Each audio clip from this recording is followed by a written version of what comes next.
आता आब्र येले दादा मनीसन थोडस म्हणजे प्रत्येकाच्या घरी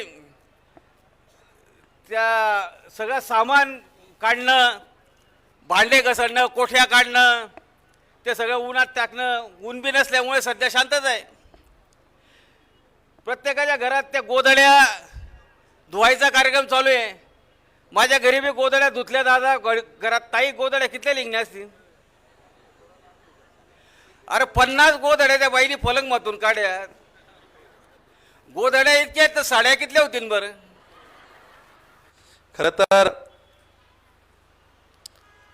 या सोहळ्याचं अनेक जणांनी वर्णन केलं.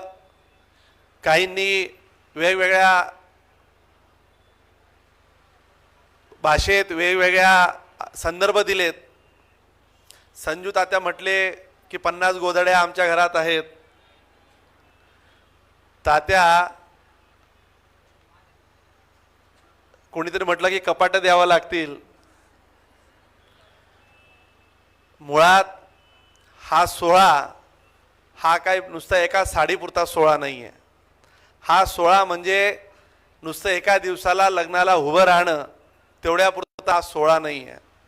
हा सोहळा म्हणजे जरी आम्ही एखाद्या आईच्या पोटून सोबत जन्म घेतला नसला तरी त्या बहिणींना आयुष्यभर साथ देण्याचं दिलेलं वचन म्हणजे हा सोहळा आहे.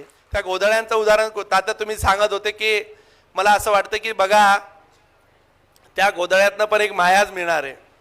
जरी एखाद्या बहिणीने ते झावर गोधडी बनवली आणि ती अंगावर जरी घेतली तरी तिला त्या गोधडीमध्ये त्या भावाच्या मायेचा ओलावा जाणवेल की माझ्या भावाने दिलेली मला साडी होती. आणि साडी जरी वापरत नसले तर मला विश्वास आहे की ती गोधडी सुद्धा ती एक आठवण म्हणून कायम ठेवणार आहे. आज काळात मला बहीण भावाच्या नात्यामध्ये बऱ्याचदा नणंद आडवी येते. जर भावाला काही द्यायचं असलं तर बऱ्याचदा नणंद हात आवरता घेते आणि एवढी काही द्यायची गरज नाही, आपली पोरं मोठं झाली असं म्हणताना नणंद दिसता की नाही दिसता. परंतु भाऊजाई आडवे येते. त्याच्यामुळे तुमच्या बाबतीत तसं नाही आहे.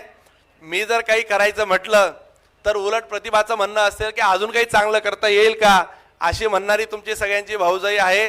आणि तुम्ही पण तेवढ्या हुशार आहेत. तिचा आवर्जून उल्लेख करून घेतात की भाऊजाईला काही नाराज करायचं नाही. पण तुम्ही तरी काळजी करू नका, भाऊजाई तशी नाराज होणार नाही. पण झाली तरी तुमचा भाऊ तुमच्या सोबतच आहे, तुम्ही तीही काळजी करायचं कारण नाही.